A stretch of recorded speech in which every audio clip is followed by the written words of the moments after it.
Hey folks, how's it going? So today we're talking about the best amplifier that I have personally heard regardless of price point, regardless if it's tubes, solid state, or a hybrid. And that is the Convergent Audio JL1 monoblock tube amplifiers.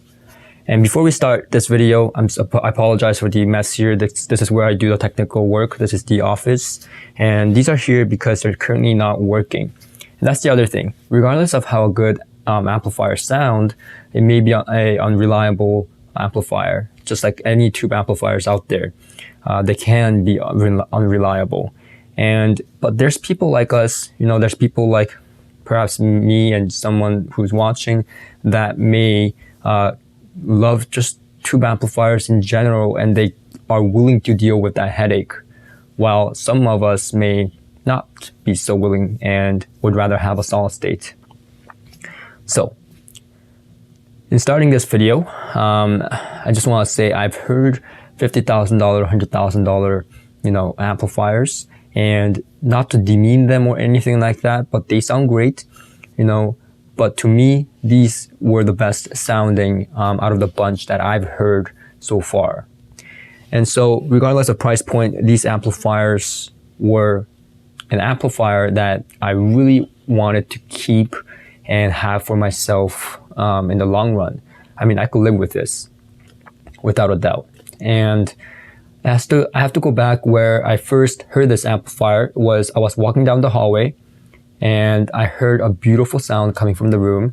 I walked inside and I started playing my tracks, and a weird thing happened, and kind of embarrassing too.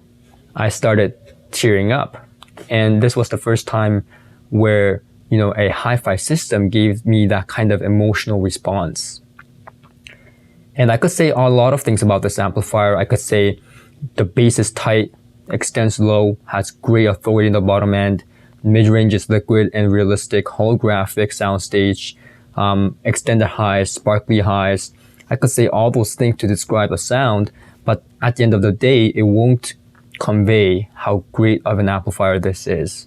I would rather say that they are emotional amplifiers. And this really made me think, and I'm guilty of this too, but we sit down and we analyze the music. Oh, this amplifier has extended highs, great mid-range, not enough bass, whatever it is. But at the end of the day, when you sit down and listen to your system, does it do it for you? Does it give you that emotional response?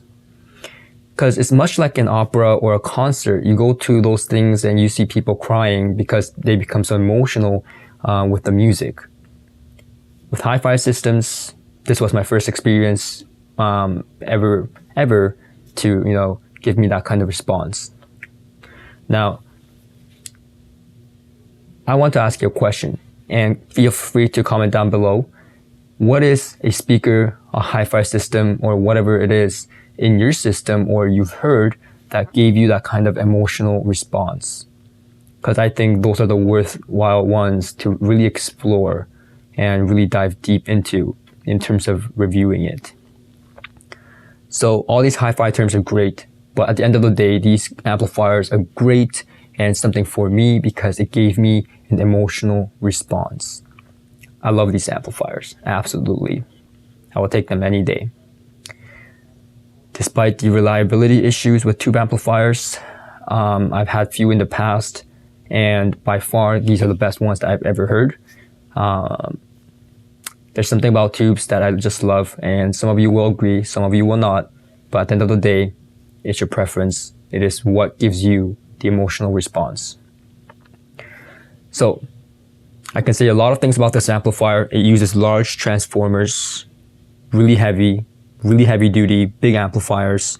They are powerful enough to push most speakers out there in the market. They use KT88 or KT120 tubes, output tubes. They're interchangeable. I could say a lot of things about this amplifier, but I'll just leave it at this. This amplifier is an emotional experience, and I hope you find your amplifier or speaker or DAC or whatever it is that gives you the most enjoyment and most emotional experience.